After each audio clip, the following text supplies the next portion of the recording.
Firstly, let's get a couple of quickies out of the way. As mentioned previously, the challenger with which Jill ramps the creature seems to materialize out of nothingness. It's nowhere to be found. Which begs the question, why not just include a model of said challenger out of reach until the cutscene commences? Whatever the reason, the scene makes no sense as is. Furthermore, while I am not aware if a 1970 Challenger has ever been equipped with airbags, nor if the chassis is strong enough to keep the engine block at bay after such an impact, many of us did in fact notice that Joe was not wearing a seatbelt, and thus should not be as nimble, let alone have survived. But adrenaline is one hell of a drug, so... No! Wait! Wait!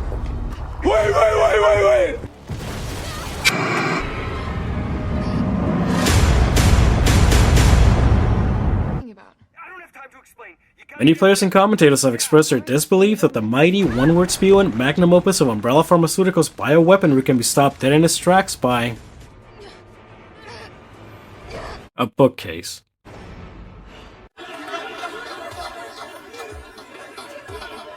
Okay. Although this might seem like a silly oversight by developers, especially after Nemesis just broke through a wall, it is not too far-fetched when given more than a second to analyze. It is much easier to break through a wall than it is to break down a door.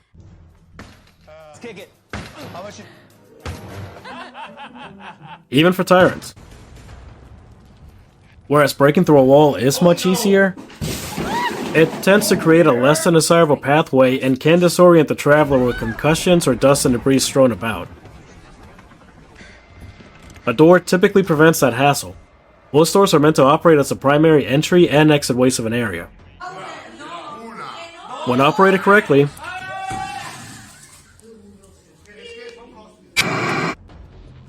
correctly, they provide a space adequate enough for most humans, furniture, and whatever else is intentionally brought into or taken out of spaces which a door separates.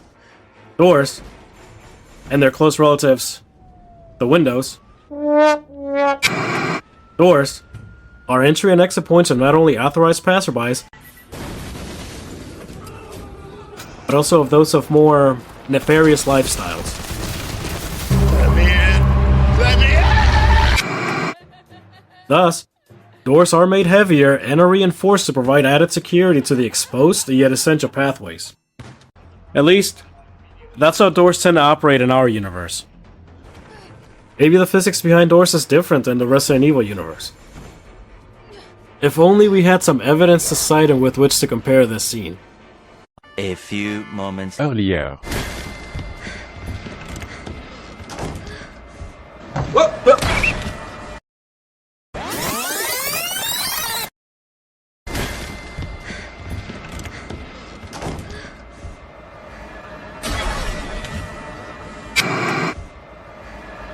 So a single door can at least temporarily slow down the creature. We can now conclude that a standard door, well, a standard front door, in this particular apartment building, when reinforced with what seems to be a heavy bookcase, is understandably heavy and cumbersome enough to slow down the mighty creature and provide enough room for Jill to reach the next cutscene, in which he breaks through a ceiling. Bro, what? I'm still gonna keep this section though.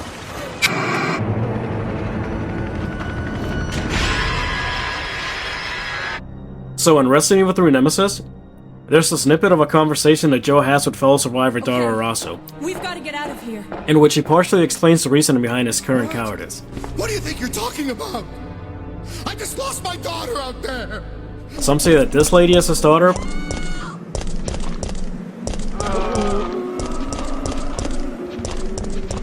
which is a fine assumption if you don't consider the manga canon.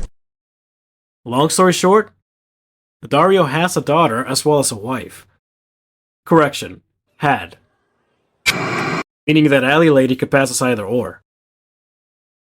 I am aware that she appears considerably younger than he does. What do you think you're talking about? but that's just old school graphics. Either way, our relationship to Dario seems plausible when we consider her route and the location of her ultimate demise. Tragically, only a few steps outside of Dario's warehouse. Therefore, his perceived cowardice and reluctance to escape the city can be justified as overwhelming grief when considering the immense weight of the tragedy that has befallen him. So far. We can overlook cowardice. I'd rather starve to death in here than be eaten by one of those undead monsters! Now leave me alone! Unfortunately for him, we cannot condone this level of cowardice. So as justice for Alley Lady, we ransack Dario's warehouse of anything he might need to survive. First aid spray? Yes. 9mm bullets? Yes. Gunpowder? Yes. Again? Yes. Warehouse key? Yes. If we decide to return to his warehouse later in the game, we not only come across his ultimate fate, but also get a sneak peek at his personal memo. In it, he mourns the death of not only his wife and daughter, but also that of his mother and other possible family members.